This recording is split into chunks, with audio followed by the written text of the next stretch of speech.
But first, we will hear from two other speakers who have experience with a number of different clients.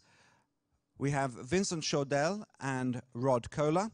Vincent Chaudel is going to start us off. He's worked in the sports sector since the early 2000s, and he's Director of Communication and Marketing at Salmon, specializing in sports management competence and CSR. In 2009, Vincent was also elected Vice President of Sport and Citizenship, the first European think tank centered around social issues related to sport. Would everyone please welcome Vincent?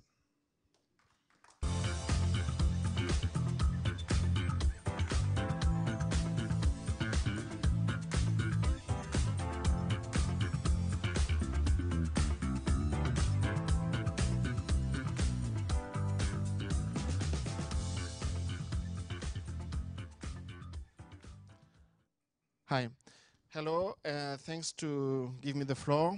So I'm the communication and marketing for a consulting firm who called Salmon. It's a strategy and management consulting firm. We worked on several industries, including sport. I'm the sport expert of the firm since 15 years now, and I'm a vice president of the think tank. Just regarding the topic, stronger commercially, and the first question was advertising and or brand perception. The first thing that we think that changed everything is the Bosman Act. Before the Bosman Act, we had several business models, several local business models. Each country has its own business model. In Italy, the business model was driven by the TV rights. In Germany, it was driven by sponsorship. In UK, it was both fans and TV rights. And in France, it was mainly with the trading of players. But at the end of the day, at the end of the day, there was two approaches. One before the Bosman Act, that means the event, sporting event, connected to the public, fans, media, and patrons.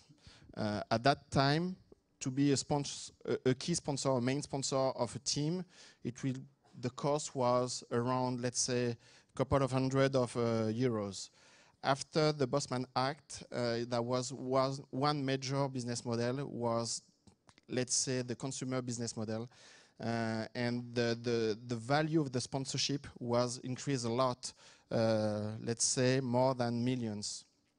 And that's why we moved to a business model with the sporting event in the middle, with public, fans, media, and not patrons, but advertiser. So that means by this idea, you switch from local investment with local strategy, because you need to be close to city hall or local population because you have factories in this region or not, to a huge strategy, European one from the area. That's why we see some company like Siemens, like Bewin, like the others, to put the name on some shirts with a global approach.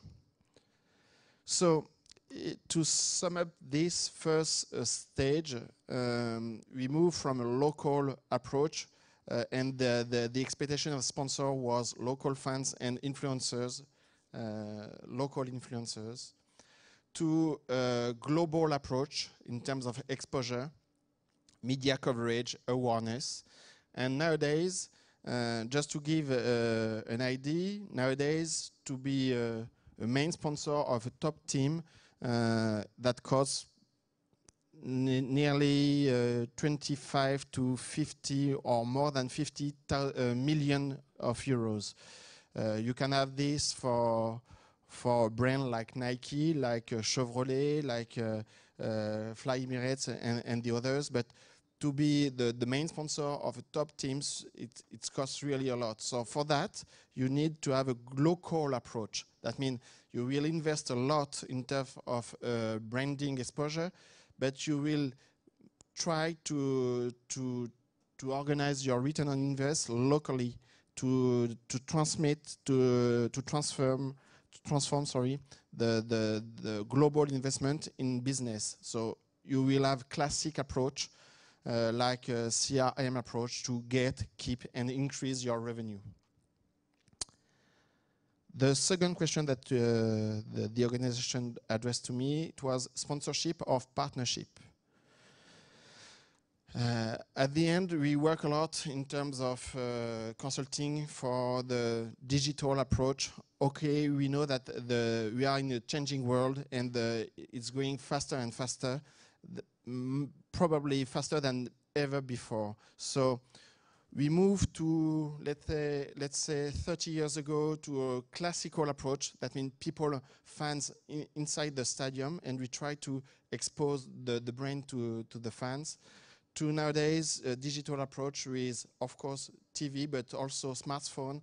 We can talk about triple play approach. That means that we have a new mapping of fans. So with our partner RBForum, they work on the fan revolution. That means they identify some major trend in the NFL and soccer, football.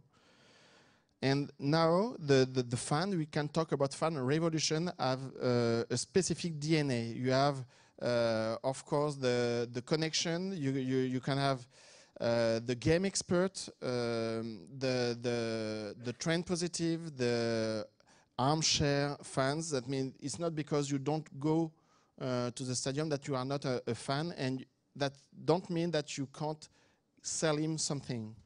So you have to just adapt your own approach for that. And in the meantime, you have to be careful about three major problem. The fan can be busy. Nowadays they are cynic and they can disengage easily. So for that, and in the RBForum survey, you can have a big picture about those trends in terms of trend positive, game expert, connection fan, and armchairs. Of course, we can send you the mail, the address to collect this survey, but at the end, you can make a survey study to adapt your own strategy. And as I mentioned, we have to pay attention with the busy, disengaged, and cynic approach. And at the end, the good news is the digital revolution. We can have nowadays a customer-centric business and a customer-centric approach. With the digital, we can know the customer at every stage of the process. When he wants to collect information, when he wants to buy a ticket, when he go to the stadium, when he try to get in touch with the other people inside the stadium, and after that, when he go outside, when he want to share his point of view, etc., etc. So definitely, the question was